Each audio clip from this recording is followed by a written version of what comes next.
Soyez positif avec vous. J'ai fait un test de personnalité pour des ateliers, pour la réorientation professionnelle, la recherche d'emploi. Et vous savez, les tests qu'il faut, vous alliez voir les gens qui vous connaissent, avec qui vous avez travaillé, vos amis, votre famille, et vous leur posez des questions. Et sur le trait de personnalité, il y en a un où les gens qui me connaissent rigolent, c'est quand on arrive à exigeant. Parce que je suis terriblement exigeant. Terriblement, ça veut dire que c'est très difficile pour les gens autour de moi. Je suis impossible à vivre. Et je suis pire avec moi. Je n'ai aucune indulgence avec moi-même. Alors, je vous le dis, ayez de l'indulgence envers vous-même. Et de la bonté.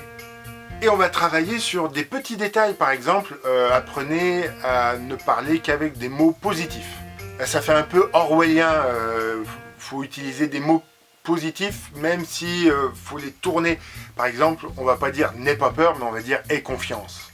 Au lieu de dire oui, mais, dites plutôt oui, et si vous recevez une nouvelle qui n'embellit pas votre journée, donc quelque chose de plutôt négatif, de plutôt pesant, plutôt que de le prendre du côté émotionnel, essayez de sortir un peu l'émotion et donc de tourner cette nouvelle de manière purement explicative, purement factuelle.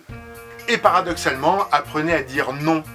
On a peur de blesser l'autre ou de baisser dans son estime ou peut-être de renvoyer une image de feignant, même à quelqu'un qu'on ne connaît pas. Je sais de quoi je parle, je suis comme ça. Eh bien, visualisez les conséquences d'un oui, fatigue, horaire décalé, une image de bonne poire. Et entraînez-vous à dire non, mais sur des situations qui vous impliquent peu, pour voir ce que ça fait et vous y habituer. Ou tout simplement, si vous n'osez pas dire non, et ben vous faites comme les personnes que vous avez essayé de draguer et ça n'a pas marché, vous retardez la réponse. Ça vous permet de gagner du temps pour tout simplement préparer des arguments construits, après y avoir réfléchi, ou trouver la bonne formulation pour dire non mais sans blesser l'autre. Dites-vous beaucoup plus oui, c'est bien, continuez comme ça à vous-même et apprenez à dire non aux autres. Et c'est pas facile, mais on va y arriver.